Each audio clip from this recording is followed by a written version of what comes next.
European mess. Roosevelt had to go forward very, very gradually, never announcing a major change of policy, but simply moving forward step by step in the way of help over armaments and other supplies, and he moved with great circumspection. His first step was to revise America's Neutrality Act in late 1939, which ended a US embargo on supplying arms to the warring factions. It now allowed trade with them all on a cash-and-carry basis. In reality, this was designed to favor Britain and France because they had control of the sea lanes to America. It was this broad expanse of water along Canada's eastern seaboard that became the main assembly point for getting those vital American goods to Britain. Canadian support for Britain's fight against Hitler had been absolute from day one of the war, and the deep water port of Halifax, Nova Scotia, was of critical importance.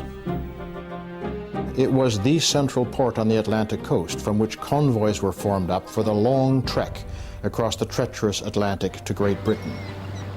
The term escort can apply either to the individual warship or to a screen consisting of a number of warships.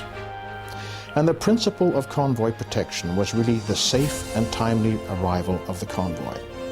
And that means that the escort would really not want to leave that convoy to go chasing after submarines.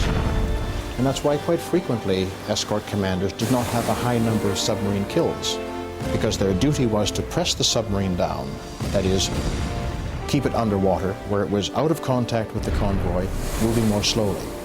It was not the submarines killed which was important for the escort. It was the amount of shipping safely transported across the ocean. This was the U-boat that terrorized those North Atlantic convoys, the Type 7C. A submersible rather than a submarine, it traveled on the surface for 90% of the time. With a maximum speed of over 17 knots from its twin diesel engines, it could outpace many of the defending escort ships. But when it submerged and became dependent on its electric motors for propulsion, its speed was halved. The Type 7C was that which Dönitz personally preferred because they were most suited for convoy battles in the North Atlantic. They were very maneuverable, especially underwater, and that was something that Dönitz considered very important. They would spend a patrol of perhaps 4 to 5 weeks in the North Atlantic, engaged in convoy operations. The commanders of Type 7Cs tended to be younger men, and the Type 7s themselves embodied the virtues of younger commanders. More energetic, more prone to the offensive, greater optimism. All these are reflected in the use of the Type 7C. The Type 7C brought immediate success, and the era of the U-boat aces began. Only 2 weeks into the war, Otto Schuart sank the British carrier Courageous. 500 died. 3 weeks later, Gunther Prien and his crew, in a daring raid against the British Grand Fleet moored at Scapa Flow, sank the battleship Royal Oak. 800 died. It was a propaganda coup.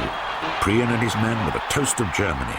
In Berlin, they were awarded Iron Crosses, and Prien addressed the nation.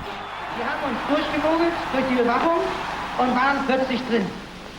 Drin im Hafen von Scapa Flow, wie im Hafen der englischen Seemacht. Where Ace Prien led, others followed. The most celebrated U-boat commander of all, the tonnage king, was Otto Kretschmer. He sank 38 Allied ships. My father had been an officer in World War I. As boys, my brother and myself were taught that the most important thing for a man in Germany is a high sense of duty. Not only normal duty, but also everything beyond the normal call of duty. Kretschmer had trained in the 1930s and learned the orthodox tactics for launching a U-boat attack. This meant firing a spread of 3 torpedoes into the convoy from outside at a distance. Practical experience taught him there was a more effective method of attack. He devised his own close form of engagement, taking his U-boat inside the convoy. He first tested it on a training exercise. I tried out my new tactics, going past the escorts, very close to the target, and firing a torpedo at point-blank range, and not a spread from outside. And these escorts at the training establishment, they were so clever. They knew everything, how to defend a target and against submarine attack. If I succeeded with them, I shall succeed in the Atlantic against enemy escorts who have come out across the Atlantic maybe and are in stress and strain. Hiding beneath the surface by day, Kretschmer would launch his torpedo attacks on the surface at night. With the cover of darkness and firing his torpedoes close into the target, he was harder to locate. He would carefully select the most valuable victims and apply his philosophy of one torpedo, one ship.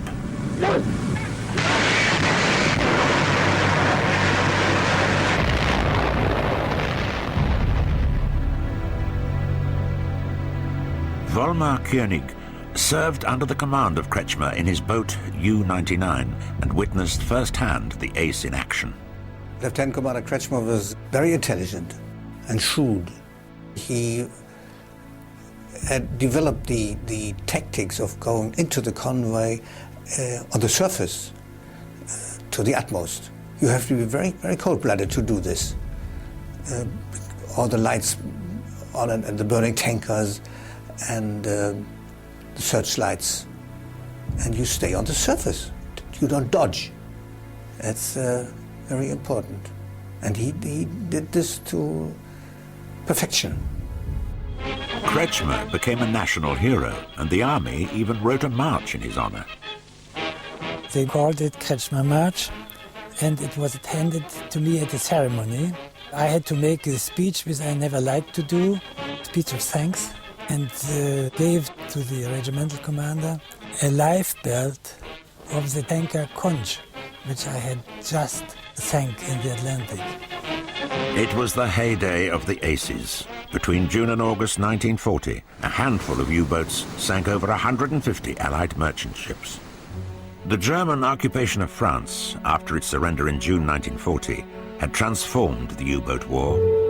Dönitz was now able to establish bases along the southwest coast of France, giving his U-boats ready access to the Atlantic convoy lanes. He set up his operational headquarters in this chateau, close to the port of Lorient, where he could watch his U-boats come and go. From this underground bunker, he personally directed all operations. Hans Fuhrmann was his adjutant. While I was there, the biggest problem was the number of U-boats.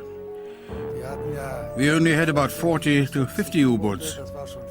That was quite a lot, but of those U-boats, a third were always in transit, going out or coming back.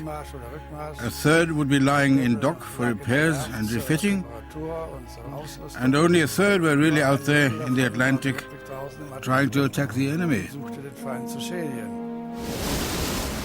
If the number of operational boats was critical to the success of Dönitz's Atlantic offensive, so were the crews that manned them.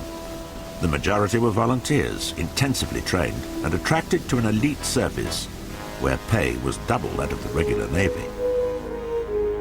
Dönitz once described a U-boat crew as a community bound by fate. Any one failure, any one failing could mean death for all 50 men.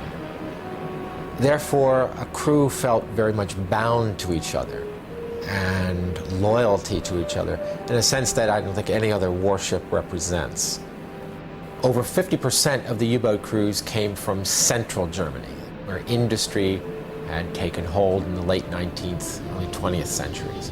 Well over half the U-boat crews had come from the metalworking fields of industry to the German Navy, which meant that they were used to dealing with tubes, pipes, electricity, various forms of metal working and metal shaping, all of which were invaluable skills aboard a naval vessel.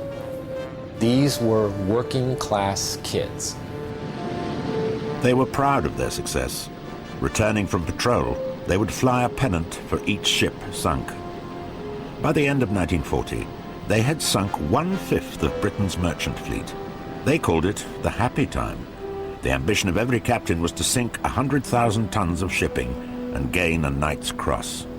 What was important to us, whether we had a good skipper or not, it could mean life or death. Fortunate enough to sail under a good skipper. He was a very reasonable man. He was aggressive and yet cautious. He didn't take any unnecessary chances, and he was only 23 years old. Always ceremonies when we left, and there were ceremonies when we returned. Of course, we slowly approached the pier, and there were lots of people standing on the pier welcome us.